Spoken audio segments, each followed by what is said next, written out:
अच्छा जी, तो चैप्टर हम एनालिटिकल केमिस्ट्री का डिस्कस कर रहे हैं और उसमें स्पेक्ट्रोस्कोपी की डिफरेंट टाइप्स हम पढ़ रहे हैं। IR spectroscopy, UV visible spectroscopy, NMR spectroscopy, ये हम last time atomic emission spectroscopy and atomic absorption spectroscopy, ये डिफरेंट टाइप्स हम स्पेक्ट्रोस्कोपी की डिस्कस कर चुके हैं। और इस चैप्टर में जो लास्ट टॉपिक है हमारा, अब वो है मैस स्पेक्ट्रोमीट्री। अब मैस स्पेक्ट्रोमीट्री जो है, अब आप देखें, बाकी जो इससे पहले हमने टाइप्स डिस्कस की उनको हमने स्पेक्ट्रोस्कोपी कहा, IR spectroscopy, UV visible spectroscopy, लेकिन यहां इसको हम स्पेक्ट्रोस्कोपी नहीं कह रहे, हम इसको मैस स्पेक्ट्रोमीट्री कह रहे हैं। तो एक्चुअली इन टेक्निक्स में थोड़ा सा डिफरेंस भी है। डिफरेंस ये है कि जो स्पेक्ट्रोस्कोपी की डिफरेंट टेक्निक्स इससे पहले हम पढ़ चुके, जिनको स्पेक्ट्रोस्कोपी हमने कहा, उसमें हम रिकॉर्ड किस चीज को करते थे? हम रिकॉर्ड करते थे इलेक्ट्रोमैग्नेटिक रेडिएशंस को, किसी पर्टिकुलर टाइप की इलेक्ट्रोमैग्नेटिक रेडिएशंस को रिकॉर्ड करते थे जो किसी सब्सटेंस ने इमिट की हो या किसी सब्सटेंस ने एब्जॉर्ब की हो, तो तब हम उसको स्पेक्ट्रोस्कोपी कहते हैं। In this particular type of analysis हम एक्चुअली इलेक्ट्रोमैग्नेटिक रेडिएशंस को रिकॉर्ड नहीं करते, उनको कोई स्पेक्ट्रम उनका नहीं हमारे पास आता। यहां हम रिकॉर्ड करते हैं particles of that given substance, that given sample, which have different masses or which have different mass to charge ratio। किसी एक सैंपल के अंदर जो पार्टिकल्स होंगे, उसके ऐसे पार्टिकल्स जिनके मैसेज एक दूसरे से डिफरेंट हैं और एज अ रिजल्ट उनका मैस टू चार्ज रेशियो एक दूसरे से डिफरेंट है, उनको हम on the basis of their mass to charge ratio एक दूसरे से सेपरेट करते हैं। डिफरेंट मैसेज वाले जो पार्टिकल्स होंगे, different mass to charge ratio वाले जो पार्टिकल्स होंगे, उनको एक दूसरे से सेपरेट आउट करेंगे और हर टाइप के पार्टिकल्स को काउंट करेंगे, रिकॉर्ड करेंगे कि इस मैस टू चार्ज रेशियो वाले पार्टिकल्स कितने हैं, इस वाले कितने, इस वाले कितने, कितनी डिफरेंट मैसेज वाले, कितने different mass to charge ratio वाले पार्टिकल्स उस सब्सटेंस के अंदर प्रेजेंट हैं और किस मैस टू चार्ज रेशियो के पार्टिकल्स कितने हैं, ये हम रिकॉर्ड करते हैं। तो चूंकि इस टेक्निक में हम इलेक्ट्रोमैग्नेटिक रेडिएशंस यूज नहीं कर रहे, हम इलेक्ट्रोमैग्नेटिक रेडिएशंस को रिकॉर्ड नहीं कर रहे, इंस्टेड हम उस गिवन सब्सटेंस के मटेरियल पार्टिकल्स को काउंट करते हैं, रिकॉर्ड करते हैं, सेपरेट आउट करते हैं from each other on the basis of their mass to charge ratio. इसलिए अब इस टेक्निक को हम स्पेक्ट्रोस्कोपी की बजाय स्पेक्ट्रोमीट्री कहते हैं। एक बार तो चले, स्कोपी की जगह तो मीट्री कह दिया हमने, लेकिन स्पेक्ट्रो का वर्ड तो हम अभी भी यूज कर रहे हैं, स्पेक्ट्रोमीट्री। तो वो स्पेक्ट्रो का वर्ड हम क्यों यूज कर रहे हैं? तो स्पेक्ट्रो का वर्ड इसलिए हम यूज अभी भी कर रहे हैं कि जो रिजल्ट हमारे पास आएगा वो in the form of a spectrum आएगा। जिस तरह बाकी केसेस में भी एक स्पेक्ट्रम बनता है, पीक्स शो करता है, एब्जॉर्प्शन पीक्स, इसी तरह से यहां भी जो हमारे पास रिजल्ट होगा वो एक स्पेक्ट्रम की फॉर्म में होगा। अब बाकी सारे केसेस में वो स्पेक्ट्रम इलेक्ट्रोमैग्नेटिक रेडिएशंस का होता है, वेवलेंथ या wave number versus there absorption, के किस वेवलेंथ की रेडिएशन की या वेव नंबर की रेडिएशन की कितनी एब्जॉर्प्शन हुई, तो वो इलेक्ट्रोमैग्नेटिक रेडिएशंस का स्पेक्ट्रम होता है। इस केस में स्पेक्ट्रम होगा पार्टिकल्स का, मटेरियल पार्टिकल्स का, कि किस मैस टू चार्ज रेशियो के पार्टिकल्स कितने ज्यादा हैं और किस मैस टू चार्ज रेशियो के पार्टिकल्स कितने कम हैं। तो रिजल्ट स्पेक्ट्रम की फॉर्म में ही आएगा, इसलिए उसको हमने स्पेक्ट्रो का वर्ड तो अभी भी यूज कर रहे हैं, बट वो जो स्पेक्ट्रम होगा वो इलेक्ट्रोमैग्नेटिक रेडिएशंस का नहीं होगा, वो इलेक्ट्रोमैग्नेटिक रेडिएशंस को हम रिकॉर्ड नहीं करेंगे, बल्कि हम रिकॉर्ड करेंगे particles of that substance with different mass to charge ratio. तो इसलिए इसको हमने अब स्पेक्ट्रोमीट्री कहा। सो बेसिकली स्पेक्ट्रोमीट्री में हमने क्या करना है, किसी गिवन सैंपल ऑफ मैटर जिसको हमने एनालाइज करना है, उसके जो पार्टिकल्स हैं which have different mass and as a result which have different mass to charge ratio, हम उनको एक दूसरे से सेपरेट आउट करते हैं और उन सबको काउंट करते हैं कि किस मास टू चार्ज रेशियो के पार्टिकल्स का नंबर कितना है, उनकी परसेंटेज कितनी है।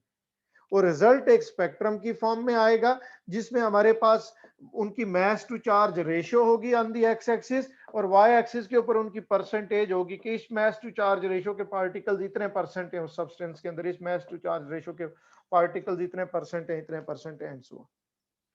अब इसकी एक बड़ी सिंपल पहले आपको एग्जांपल दे दूं कि डिफरेंट मास के पार्टिकल्स को हम एक दूसरे से सेपरेट आउट करेंगे कैसे। उसके लिए लेट्स से हम कंसीडर करते हैं कि हमारे पास कोई एक ऐसी इंक्लाइंड प्लेन है, स्लाइड सी है ऐसी, हमारे पास कुछ बॉल्स हैं, सपोज रबर के बॉल्स हैं, और उन बॉल्स का मास डिफरेंट है, सारे बॉल्स का मास डिफरेंट है, कोई 5 ग्राम का, कोई 7 का, कोई 10 का, कोई 15 का, या जितने भी हो, कोई उनके जो भी ग्राम्स है, 50 के, कोई 60, कोई 70, कोई 80 ग्राम्स का। तो रबर के डिफरेंट बॉल्स हैं हमारे पास, रबर के, उनके मैसेज डिफरेंट हैं, कोई लाइट है, कोई हैवी है।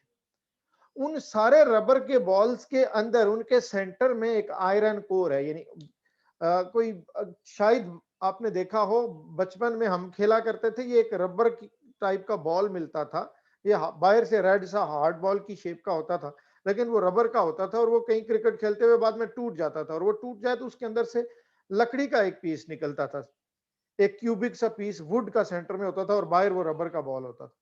तो बिल्कुल ऐसे ही सपोज हमारे पास रबर के बॉल हैं, उनके अंदर उनके सेंटर में आयरन का एक सर्टेन कोर है, आयरन का एक बॉल है या क्यूब है, और बाहर से वो रबर के बॉल हमें दिखते हैं। टोटल ओवरऑल पूरे बॉल्स का मैस कंपेयर करें तो सबके मैसेज डिफरेंट हैं, लेकिन उनके अंदर जो आयरन का पीस हमने रखा हुआ है, उन सब का आयरन का मैस सारे बॉल्स में सेम है, बाहर जो रबर का मैस है वो डिफरेंट है, इसलिए पूरे बॉल्स का मैस डिफरेंट होगा। अब इन बॉल्स को, ये इस तरह के डिफरेंट बॉल्स हैं, इनको लाके हम यहां से स्लाइड करते हैं, इस इंक्लाइन प्लेन के ऊपर यहां से नीचे गिराते हैं, ऐसे स्लाइड करते हैं, तो वो ऐसे रोल डाउन करते जाएंगे। यहां हमने एक मैग्नेट रखा हुआ है फॉर एग्जांपल। अब चूंकि वैसे तो रबर को मैग्नेट अट्रैक्ट नहीं करता, लेकिन चूंकि उस जो सारे रबर बॉल्स हैं उनके अंदर एक आयरन मेटल का एक कोर प्रेजेंट है, जिसकी वजह से मैग्नेट उन सारे बॉल्स को अट्रैक्ट करेगा। और चूंकि सबके अंदर आयरन कोर का मैस सेम ही है, आयरन का जो पीस उन सारे बॉल्स के अंदर है वो सेम है, इसलिए इस मैग्नेट की जो अट्रैक्शन होगी, फोर्स ऑफ अट्रैक्शन उन सारे बॉल्स के ऊपर वो क्या होगी, वो सेम ही होगी। लेकिन उन बॉल्स का टोटल मैस डिफरेंट है, बाहर जो रबर का मैस है वो डिफरेंट है, कोई बॉल लाइटर है, कोई उससे हैवियर है, कोई उससे हैवियर है। मैग्नेट उन सबको विद इक्वल फोर्स जब अट्रैक्ट करेगा तो वो सारे मैग्नेट की तरफ ऐसे डिफ्लेक्ट हो जाएंगे। लेकिन क्या वो सारे इक्वल एंगल पे डिफ्लेक्ट होंगे, मैग्नेट के एक जितने ही करीब आ जाएंगे? नहीं, क्योंकि उनका मास डिफरेंट है, फोर्स सबके ऊपर इक्वल लग रही है। तो उनमें से जो सबसे लाइटर बॉल्स होंगे, जिनका मास सबसे कम होगा, वो उनकी डिफ्लेक्शन उनका ज्यादा होगा, वो मैग्नेट के करीब आ जाएंगे। जिन बॉल्स का मास उनसे थोड़ा हैवियर होगा वो थोड़े उससे दूर रहेंगे, वो उनकी डिफ्लेक्शन कम होगी। और जिन बॉल्स का मास उससे भी हैवियर होगा, उनका एंगल ऑफ डिफ्लेक्शन और भी कम होगा, और वो और भी दूर रह जाएंगे। तो इस तरह से वो जो बॉल्स थे which were having different masses, they were deflected at different angles, और वो एक दूसरे से सेपरेट हो गए। आगे हम तो बास्केट रख देंगे, ऐसे छोटी छोटी बास्केट्स हर एक के नीचे रख देंगे, और बाद में काउंट कर लेंगे कि इस मैच का जो है वो बॉल्स कितने थे, इस मैच के बॉल्स कितने थे, इस मैच के बॉल्स कितने थे। तो हमने उस मिक्सचर ऑफ बॉल्स के अंदर जो डिफरेंट मैसेज वाले बॉल्स थे उनको एक दूसरे से सेपरेट आउट कर लिया, उनको काउंट कर लिया, हम परसेंटेज कैलकुलेट कर लेंगे कि ये सपोज यहाँ पे जो है ये बॉल्स, इनका मैस 50 ग्राम है, ये कितने हैं, 70 ग्राम्स वाले कितने हैं, 85 ग्राम्स वाले कितने हैं, और टोटल बॉल्स कितने थे, उनकी परसेंटेज कैलकुलेट कर लेंगे एंड सो ऑन। तो ये बेसिक जो है मेथड है, वर्किंग प्रिंसिपल है मैस स्पेक्ट्रोमीटर का भी। तो मैस स्पेक्ट्रोमीटर भी क्या करता है, किसी गिवन सैंपल के पार्टिकल्स को सेपरेट आउट करता on the basis of their masses, या on the basis of their mass to charge ratio, और फिर उनको काउंट करते हैं, और उनको काउंट करके उन सब की परसेंटेज कैलकुलेट कर लेते हैं। Originally this technique of mass spectrometry was used to identify the different types of isotopes in an element and to find out to calculate their percentage abundance. Original application जो थी इसकी mess spectrometry की, वो थी किस चीज के लिए, ये आइडेंटिफाई करने के लिए कि किसी गिवन एलिमेंट के अंदर कितने डिफरेंट टाइप्स के आइसोटोप्स हैं, और उन डिफरेंट टाइप्स के आइसोटोप्स की परसेंटेज कितनी कितनी है। ये तो आप पढ़ते हो कि बहुत सारे एलिमेंट्स ऐसे हैं जिनके अंदर एक से ज्यादा डिफरेंट टाइप्स के आइसोटोप्स एग्जिस्ट कर रहे होते हैं। अब वो आइसोटोप्स एक ही एलिमेंट के एटम्स होते हैं जिनके मैसेज डिफरेंट होते हैं। तो जिस तरह इन बॉल्स को हमने सेपरेट किया on the basis of difference in their mass, similarly हम उन बॉल्स को भी सॉरी सिमिलरली हम उन एटम्स को, उन आइसोटोप्स को भी एक दूसरे से सेपरेट आउट कर सकते हैं on the basis of their masses या on the basis of their mass to charge ratio, और फिर उनका हम काउंट कर लेंगे कि उनमें से किसकी परसेंटेज कितनी है। उसके लिए फर्स्टली अगर मैं आपको इस मैस स्पेक्ट्रोमीटर की जो कंस्ट्रक्शन एंड वर्किंग कि उसमें कौन कौन से पार्ट्स होते हैं और वो क्या काम करते हैं, एक स्केच उसका मैं ड्रॉ करूं, तो मैस स्पेक्ट्रोमीटर में डिफरेंट उसके चेंबर्स होते हैं, डिफरेंट उनके कंपोनेंट्स होते हैं जो अपना अपना रोल प्ले करते हैं। तो सबसे पहला चेंबर जो उसमें है, सबसे पहला पार्ट जो है उसको हम कहते हैं volatilisation chamber. Volatilisation chamber, volatile करने का या वोलेटिलाइज करने का मतलब क्या होता है, वेपर्स में कन्वर्ट करना। तो यहाँ पे हम जो भी हमारा सैंपल है, एलिमेंट है जिसको हमने एनालाइज करना है कि इसमें कितनी डिफरेंट टाइप्स के आइसोटोप्स प्रेजेंट हैं, हम इस पहले कंपोनेंट में वोलेटिलाइजेशन चैम्बर में हम उसको फिल करके उसको हीट करते हैं और उसको वेपर्स में कन्वर्ट करते हैं। फिर उसके बाद आ जाता है नेक्स्ट चैम्बर, ये वेपर्स को दूसरे चैम्बर में लेके जाएंगे। इस चैम्बर को हम कहते हैं ionisation chamber. Ionisation chamber, ionisation chamber का मतलब मैं थोड़ा ये क्लियरली वर्ड लिख भी दूं आपको बाद में याद रहे।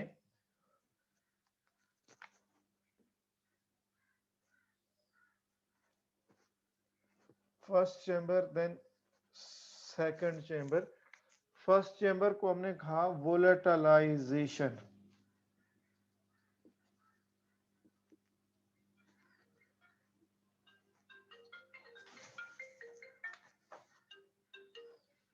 Volatilisation chamber. सेकंड को हमने कहा आयोनाइजेशन चैम्बर। वोलेटिलाइजेशन चैम्बर में हम क्या करते हैं कि जो भी हमारा कोई गिवन सैंपल है, कोई एलिमेंट है, हम उसको वेपर्स में कन्वर्ट करते हैं। फिर उन वेपर्स को हम लेके जाते हैं आयोनाइजेशन चैम्बर में, जहां उनको आयोनाइज करते हैं, उनको आयंस में कन्वर्ट करते हैं। और यहाँ आयोनाइज करने के लिए हम उन वेपर्स के ऊपर, गैसियस एटम्स के ऊपर हम बम्बार्डमेंट करते हैं इलेक्ट्रॉन्स की। जब वोलेटिलाइज कर दिया तो वो एलिमेंट अपने वेपर्स में, गैस फॉर्म में, गैसियस एटम्स में कन्वर्ट हो गया। उन गैसियस एटम्स के ऊपर इलेक्ट्रॉन्स की बम्बार्डमेंट करते हैं, हायर एनर्जी इलेक्ट्रॉन। तो ये हायर एनर्जी इलेक्ट्रॉन उन गैसियस एटम्स के आउटर मोस्ट शेल में से इलेक्ट्रॉन्स को नॉकआउट कर देंगे।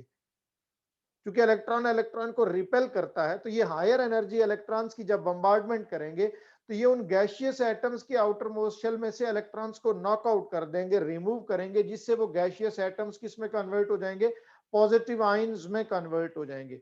फॉर एग्जांपल अगर हम m से उसको रिप्रेजेंट करते हैं, m किसी उस गैस का एटम है, इसके ऊपर हम एक हायर एनर्जी इलेक्ट्रॉन की बम्बार्डमेंट करते हैं, तो ये इलेक्ट्रॉन जो हायर एनर्जी इलेक्ट्रॉन है, ये उसके आउटर मोस्ट शेल में से एक और इलेक्ट्रॉन को रिमूव कर देगा, जिससे वो जो गैसियस एटम m था, अब वो m पॉजिटिव आयन में कन्वर्ट हो जाएगा। अच्छा, इलेक्ट्रॉन्स की एनर्जी अगर हम ज्यादा हायर रखेंगे तो वो इसके आउटर मोस्ट शेल में से एक से ज्यादा इलेक्ट्रॉन्स को भी नॉकआउट कर देगा। और उसकी एनर्जी हम एक्चुअली इस तरह एडजस्ट करते हैं इलेक्ट्रॉन्स की एनर्जी कि वो उस गैस के एटम्स के आउटर मोस्ट शेल में से सिर्फ एक और इलेक्ट्रॉन को नॉकआउट करे, रिमूव करे, ताकि उसके ऊपर पॉजिटिव 1 चार्ज आए और वो यूनी पॉजिटिव कैटायंस में कन्वर्ट हो जाए। आयोनाइजेशन चैम्बर में वो जो गैसियस एटम्स हैं वो यूनी पॉजिटिव कैटायंस में कन्वर्ट हो जाते हैं। फिर उसके बाद हम इनको नेक्स्ट चैम्बर में लेके जाते हैं, उन पॉजिटिव आयंस को, और ये जो नेक्स्ट चैम्बर होता है इसको हम एक्सेलरेशन चैम्बर कहते हैं। एक्सेलरेशन चैम्बर, यहां पे हम उन पॉजिटिव आयंस को एक्सेलरेट करते हैं, मूव करवाते हैं at a faster speed, at a sharp speed, move कैसे करवाते हैं, हम उनके ऊपर magnetic field apply electric field apply करते हैं। और इलेक्ट्रिक फील्ड इस तरह से अप्लाई करते हैं क्योंकि इन आयंस के ऊपर कौन सा चार्ज है, पॉजिटिव चार्ज, तो हम इलेक्ट्रिक फील्ड का नेगेटिव टर्मिनल उसके सामने रखते हैं, वो उनको अट्रैक्ट करता है, तो वो उस नेगेटिव टर्मिनल की तरफ फ्लो करना शुरू कर देते हैं, at a faster rate, accelerate हो जाते हैं। हमने पहले उस सैंपल को, उस एलिमेंट को वोलेटिलाइज किया, वेपर्स में कन्वर्ट किया, गैसियस एटम्स में कन्वर्ट किया इन वोलेटिलाइजेशन चैम्बर, फिर उनको आयोनाइजेशन चैम्बर में लेके गए, वहां उनके ऊपर इलेक्ट्रॉन्स की बम्बार्डमेंट की और इलेक्ट्रॉन्स की एनर्जी इस तरह से फिक्स की कि वो उन गैसियस एटम्स के आउटर मोस्ट शेल में से एक एक इलेक्ट्रॉन को नॉकआउट करें और उनको यूनी पॉजिटिव कैटायंस में कन्वर्ट करें। अब फिर हमने उनको एक्सेलरेशन चैम्बर से पास किया, वहां उनके ऊपर इलेक्ट्रिक फील्ड अप्लाई किया, उनको मूव किया, उनको एक्सेलरेट किया ताकि वो फास्टली मूव करना स्टार्ट हो जाए। अब हम उनको, वो जो एक्सेलरेटेड यूनिपॉजिटिव आयंस हैं, उनके ऊपर मैग्नेटिक फील्ड अप्लाई करेंगे। तो ये जो चार्ज पार्टिकल्स हैं, मूव करते हुए चार्ज पार्टिकल्स, जब उनको हम मैग्नेटिक फील्ड से पास करते हैं तो वो फिर डिफरेंट एंगल्स के ऊपर डिफ्लेक्ट हो जाते हैं depending upon their mass to charge ratio. अब इस एलिमेंट के अंदर जितने डिफरेंट आइसोटोप्स होंगे उन सब का मास डिफरेंट होगा। जिस तरह हाइड्रोजन में प्रोटियम है, ड्यूट्रियम है, ट्रीटियम है, तो प्रोटियम आइसोटोप का मास 1 है, ड्यूट्रियम का 2 है, ट्रीटियम का 3 है, लेकिन उन सारे आइसोटोप्स को हमने कन्वर्ट किया हुआ यूनिपॉजिटिव आयंस में, तो चार्ज उन सब का सेम है, और चार्ज हमने बल्कि यूनिपॉजिटिव आयंस रखे हुए हैं तो उनका चार्ज 1 ही है। यानी इसका मतलब ये है कि मास टू चार्ज रेशियो जो होती है, जिसको m/e भी हम लिखते हैं, m/z भी लिखते हैं, तो जब Z हमने कितना रखा हुआ है 1, हमने यूनिपॉजिटिव आयंस प्रोड्यूस किए तो Z1 है, इसका मतलब है मास टू चार्ज रेशियो मास के इक्वली होगा। तो प्रोटियम आइसोटोप का मास टू चार्ज रेशियो 1 होगा, ड्यूट्रियम आइसोटोप का मास टू चार्ज रेशियो 2 होगा, ट्रीटियम आइसोटोप का मास टू चार्ज रेशियो 3 होगा। क्लोरीन है तो क्लोरीन में 2 आइसोटोप्स हैं, 35 एंड 37, चार्ज दोनों के ऊपर +1 है, तो जो क्लोरीन 35 है उसका मास टू चार्ज रेशियो भी 35, और जो क्लोरीन 37 है उसका मास टू चार्ज रेशियो भी 37। तो जब different isotopes which have different masses and now different mass to charge ratio, जब हम उनको इस मैग्नेटिक फील्ड से पास करेंगे तो they will be deflected at different angles.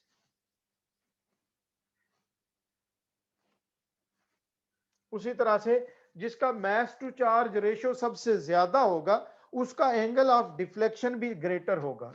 Mass to charge ratio ज्यादा होने का मतलब क्या है, सॉरी, हम चूंकि चार्ज टू मास रेशियो नहीं ले रहे, हम मास टू चार्ज रेशियो ले रहे हैं, तो जिसका मास टू चार्ज रेशियो ज्यादा है इसका मतलब उसका मास भी ज्यादा है।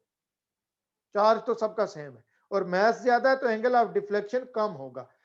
मास टू चार्ज रेशियो जिसकी ज्यादा है उसका एंगल ऑफ डिफ्लेक्शन कम होगा, वो इधर होगा। जिसकी मास टू चार्ज रेशियो उससे कम है, यानी जो लाइटर है, वो लार्जर एंगल पे डिफ्लेक्ट होगा, और जिसका मास सबसे कम है वो लार्जेस्ट एंगल पे डिफ्लेक्ट होगा। इस तरह से वो सारे जो डिफरेंट आइसोटोप्स है वो सब एक दूसरे से सेपरेट आउट हो जाएंगे। अब यहां इनके आगे हमने रखे होते हैं आयन कलेक्टर्स। आयन कलेक्टर्स, वो आयन कलेक्टर्स क्या करते हैं कि in different mass to charge ratio के आयंस को कलेक्ट करते हैं। यानी उसने प्रोटियम आइसोटोप को अलग आयन कलेक्टर ने कलेक्ट कर लिया, ड्यूट्रियम आइसोटोप को एक आयन कलेक्टर ने कलेक्ट कर लिया, ट्रीटियम आइसोटोप ने को एक आयन कलेक्टर ने कलेक्ट कर लिया। फिर उसके बाद नेक्स्ट होता है एम्पलीफायर।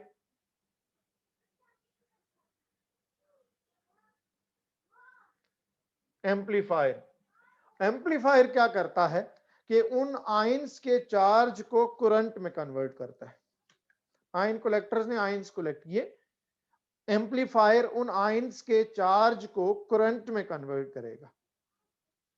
अब चूंकि इंडिविजुअली तो हर आयन का चार्ज सेम है, वो सारे यूनिपॉजिटिव आयंस हैं, तो इनमें से जिस टाइप के आयंस जितने ज्यादा होंगे उनसे उतना ज्यादा करंट प्रोड्यूस करेगा एम्पलीफायर, और जिस टाइप के आयंस, जिस टाइप के आइसोटोप्स जितने कम होंगे उनसे उतना कम ही करंट भी प्रोड्यूस होगा। फिर उसके बाद नेक्स्ट आ जाता है रिकॉर्डर। और वो रिकॉर्डर जो है वो रिजल्ट्स को रिकॉर्ड करता है, और उस रिकॉर्डर में वो जो रिजल्ट्स हमें मिलते हैं वो इस तरह के बार ग्राफ्स की फॉर्म में मिलते हैं, इस तरह से। इधर उनकी मास टू चार्ज रेशियो होती है और इधर उनकी परसेंटेज होती है कि लेट से ये यहां पे मास टू चार्ज रेशियो है किसी एलिमेंट की 30, इधर है 37, इधर है 39 सपोज। तो इसमें अगर हमें उस एलिमेंट के अंदर 3 पीक्स 3 सिग्नल्स नजर आ रही हैं उसके स्पेक्ट्रम में, इसका मतलब है उसमें 3 डिफरेंट आइसोटोप्स हैं, और उन आइसोटोप्स के मैसेज क्या क्या है, ये उनकी पोजीशन उनकी मास टू चार्ज रेशियो को रिप्रेजेंट करती है, m over z। लेकिन यूनिपॉजिटिव आयंस के लिए मास टू चार्ज रेशियो मास ही होता है, उसी के इक्वल होती है। इसका मतलब इस एलिमेंट में 3 फॉर एग्जांपल 3 डिफरेंट टाइप्स के आइसोटोप्स हैं, एक का एटॉमिक मास 30 है, एक का 37, एक का 39। इनकी परसेंटेज कितनी कितनी है, यहां से हम उनकी परसेंटेज नोट कर लेंगे। जो एटॉमिक मास 30 वाला आइसोटोप है उसकी परसेंटेज इतनी होगी, यहां से रिकॉर्ड कर लेंगे, नोट कर लेंगे। 37 वाले की परसेंटेज इधर से नोट कर लेंगे, 39 वाले की परसेंटेज इधर से नोट कर लेंगे। तो इस तरह से हमें पता चल जाएगा कि उस एलिमेंट के अंदर, उस गिवन एलिमेंट में कितने आइसोटोप्स हैं, कितने उनका मास या मास टू चार्ज रेशियो क्या क्या है, और उनकी परसेंटेज क्या क्या है। फॉर एग्जांपल अगर ये हमने मास स्पेक्ट्रम लिया हो क्लोरीन का, तो क्लोरीन के मास स्पेक्ट्रम में अगर हम देखेंगे तो हमें दो ही एब्जॉर्प्शन सिग्नल्स मिलेंगे, इधर मास टू चार्ज रेशियो होगा, इधर उनकी परसेंटेज होगी। क्लोरीन में चूंकि दो आइसोटोप होते हैं, एक 37 है एक 35 है, तो उसमें दो ही हमें एब्जॉर्प्शन सिग्नल मिलेंगे, एक 35 पे और एक 37 पे। अब उन पीक्स की जो हाइट है वो उनकी परसेंटेज को रिप्रेजेंट करेगी। तो क्लोरीन 35 जो होता है उसकी परसेंटेज होती है 75%, इधर 75 तक इसकी हाइट होगी। और जो क्लोरीन 37 होता है इसकी परसेंटेज होती है 25%, तो इसकी हाइट इतनी होगी 25%। अगर ये हाइड्रोजन का मास स्पेक्ट्रम लेंगे तो उसमें हमें 3 सिग्नल्स 3 एब्जॉर्प्शन पीक्स नजर आएंगी। इसका मतलब ये होगा कि हाइड्रोजन के अंदर 3 आइसोटोप्स होते हैं, उनमें से एक की मास टू चार्ज रेशियो 1 होगी, एक की 2 होगी, एक की 3 होगी। इसका मतलब एक आइसोटोप का मास 1 है, एक का 2 है, एक का 3 है, और उनकी पोजीशन तो वो बताती है उनकी मास टू चार्ज रेशियो को। उनकी हाइट जो है वो किस चीज को शो करती है, वो उनकी परसेंटेज को। तो हाइड्रोजन में तो जो प्रोटियम आइसोटोप है जिसका मास नंबर 1 है उसकी परसेंटेज मोर देन 99% है, 99% तो वही है, तो वो एक बहुत टॉल पीक होगी, और दूसरी दोनों बहुत छोटी छोटी, क्योंकि उनकी परसेंटेज बहुत कम होती है।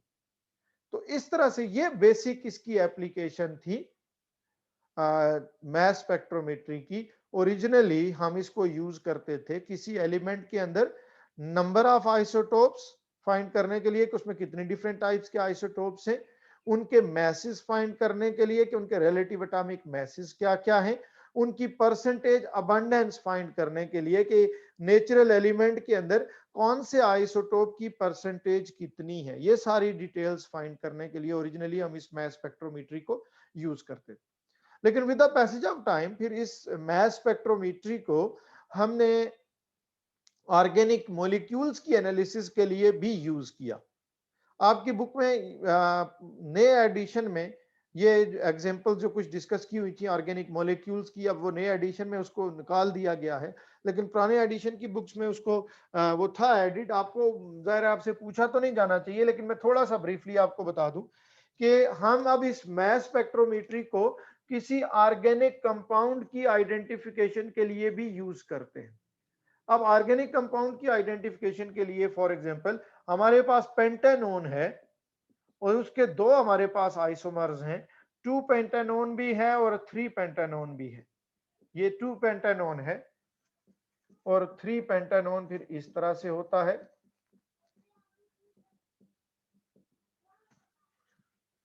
तो जब इनकी हम मास स्पेक्ट्रोमेट्री से आइडेंटिफाई कर सकते हैं कि वो जो गिवन कंपाउंड है वो 2 पेंटानोन है या 3 पेंटानोन है। अब वो कैसे पता करेंगे यही सारा प्रोसेस जब इसकी वोलेटिलाइजेशन करके आयोनाइजेशन करेंगे तो ये दोनों आयोनाइज हो जाएंगे, मॉलिक्यूल्स आयोनाइज हो जाएंगे, मोलिकुलर आयंस बनेंगे।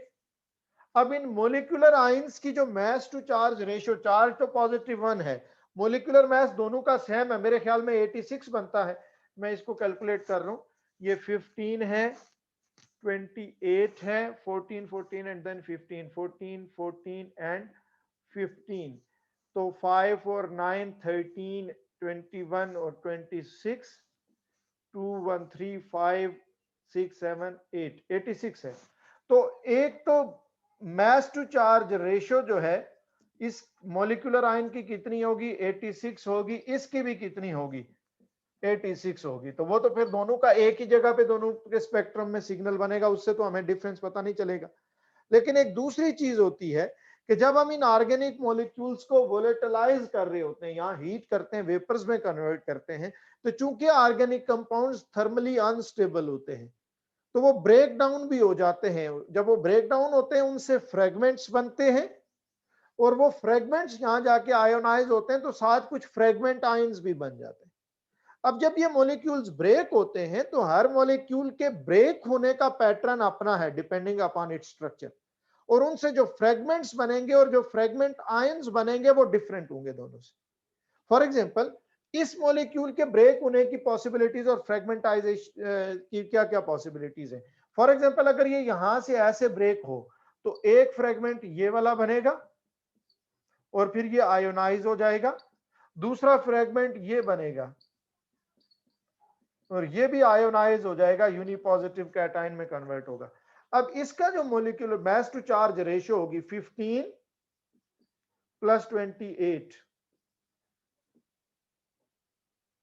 43, इसका सिग्नल कहां बनेगा, m ओवर z 43 के ऊपर। इसका कितना होगा, ये भी 43 है, 43 के ऊपर 2 पेंटानोन का जो मोलिकुलर आयन का सिग्नल बनेगा, पीक बनेगी वो 86 पे बनेगी, जो फ्रेगमेंट आयन की पीक बनेगी वो 43 बनेगी। लेकिन अगर हम इसकी बात करें 3 पेंटानोन को, तो ये इधर से ब्रेक हो या इधर से ब्रेक हो, एक फ्रेगमेंट आयन इसका बनेगा CH3 CH2 C double bond O और दूसरा फ्रेगमेंट आयन बनेगा CH3 CH2 खाली। अब इसका मोलिकुलर मास जो है ये हो जाएगा 15 और 14 29 और 28 57, 57 पे बनेगा फ्रेगमेंट आयन की पीक एक, और दूसरी बनेगी 29 के ऊपर। तो 2 पेंटानोन के अगर हम स्पेक्ट्रम लेंगे, मैस स्पेक्ट्रम, तो उसमें हमें जो सिग्नल मिलेंगे एक 86 पे बनेगा, एक 43 पे बनेगा, बल्कि दो ही बनेंगे, एक 86 पे और एक 43 पे, दो मेजर पीक्स, दो मेजर सिग्नल्स हमें मिलेंगे ये वाले। जबकि अगर वो 3 पेंटानोन हुआ तो उसमें एक सिग्नल मॉलिक्यूलर आयन का जो होगा वो 86 पे होगा, फ्रेगमेंट आयंस का एक सिग्नल 57 पे होगा, एक 29 पे होगा।